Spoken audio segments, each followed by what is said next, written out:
Hey guys, I appreciate you tuning back in. I've got a new project today. Kind of wanted some vintage lighting out here, some of that ambiance style lighting, and I couldn't find anything that was decent and what I wanted to look rustic and something you'd find in an old barn, you know, just so that when I'm not out here actually working on something where I need all this light, I can turn these other lights on and have sort of that, you know, rustic look, the old-fashioned look. So I started doing some head scratching, and I figured out that maybe I could, you know, I couldn't find a reflector. I wanted like a barn-style reflector, but these things were like $9 at Menards. They're just an oil catch pan, so it kind of fits the bill. And, you know, then I had to get a lamp base, and then I'm going to put a junction box, you know, on top of here and make this up as a fixture. The lamp base will be recessed in the junction box, and then you know, for $2.50 you can get a two-prong cord. I like to have a ground on everything I do. I like that extra protection. I know most lamps don't have a ground, but the fact that I'm making a lampshade out of a big piece of metal, I don't ever want to have a situation where this thing, you know, has a hot wire come into contact with it and you don't know until you grab it and then it lights you up. So I spent, you know, another $1.50 and I bought a 3-prong grounding cord, so at least I'll be able to ground the fixture, so if there's ever a problem, nobody gets lit up. And then these, you know, you get a pair of these bulbs for $9, so we're gonna see what they look like. They're supposed to be about 2100 Kelvin, so it's pretty yellow light, the old-fashioned style light. It'll be enough to be able to see when you're out here, but pretty much just hang out beer drinking light. But we're gonna see how this turns out. So I'm gonna get started making this first one. I got enough to make 2 of these, and if I really like them in this area, I'm gonna maybe do a couple more in the other area, but I kind of want to see what they look like. So let's get started.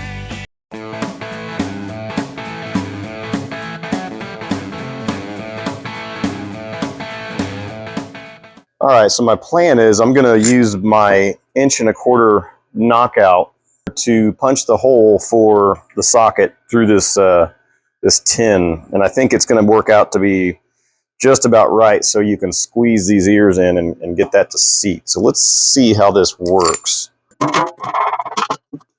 We'll draw this through there.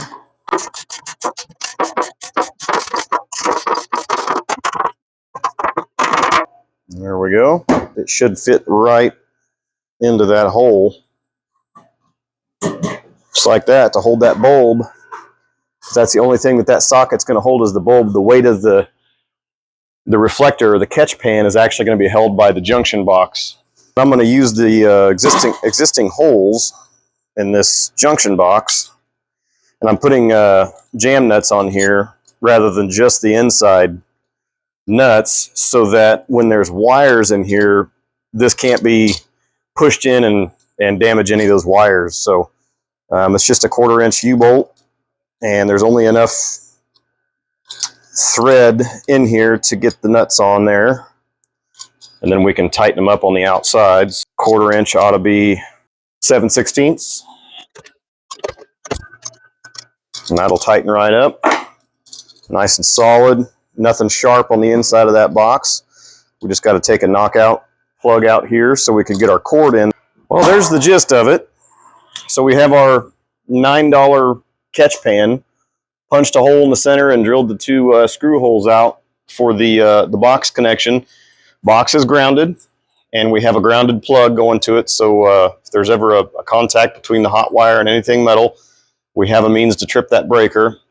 So now I do know that I'm technically using this catch pan, the junction box closure, but I'm sure because it isn't listed for that use that there might be some comments. But yeah, feel free to blow me up in the comments if you don't think that's right. But yep, we're gonna go with it.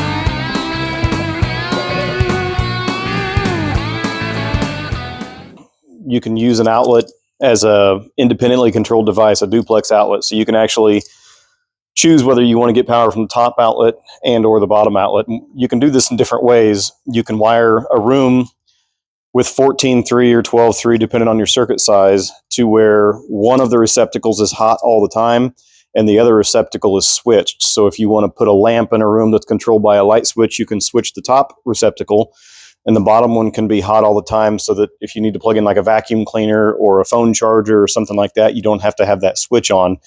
What I did here is a little bit different. I removed the tab between the two hot terminals. You don't have to do that on the neutrals. On the hot side, you're going to remove this connector tab in between so that these two terminals can be fed independently, and you'll send one hot wire to one and one hot wire to the other. A three-way switch basically just has a common terminal and two other terminals that it either sends power to one or to the other. On my application, I received power from the first three-way switch in the circuit that controls these lights. When it came into the second switch on the two travelers, it comes out of that switch on the common terminal route. Rather than sending the power from that common terminal up to all my receptacles in the ceiling, I then sent that common terminal to another three-way switch that I'll try to put an illustration here for you. And then that switch determines which side of these receptacles gets power at what time. So then I just ran my 14.3 from the second three-way switch and went up to the lights, and that way it gives me the ability to choose which lights I want to use. Right here, this really bright 110 watt work light is powered by one of the receptacles. The other receptacle in that duplex outlet powers one of the fixtures that we built. So when we want to switch over to that, it's already all plugged in and it's wired. You can see up there the blue Romex, that means it's 14.3. So when we want to switch over to our relaxing lights, our not so bright, we're not working on anything lights, it's just literally a flip of a switch. So I'll show you how that works. So right now, I've got it on work mode. In chill mode, you just flip a switch. It kills all the super bright lights and goes to the ambiance lights. I really like how this project turned out. It wasn't something that I knew exactly how I was going to do from the get-go, but I do like the way it turned out. I've never used a three-way switch in that manner before. But this is a pretty cool place to be able to wrap up the day and have a couple of beers and not have crazy amount of light coming at you. So I do appreciate subscriptions. If you guys feel so inclined to go down to the description, give me a subscribe, maybe a thumbs up. Let me know in the comments if you like this idea or if you got other ideas. I'm always up for new ideas. I just really like the way this project turned out, and I think it's going to be nice to be able to just flip a switch at the end of the day and chill. Thanks for watching. So there's a sound that this circuit makes when you switch over from your work lights to your chill lights.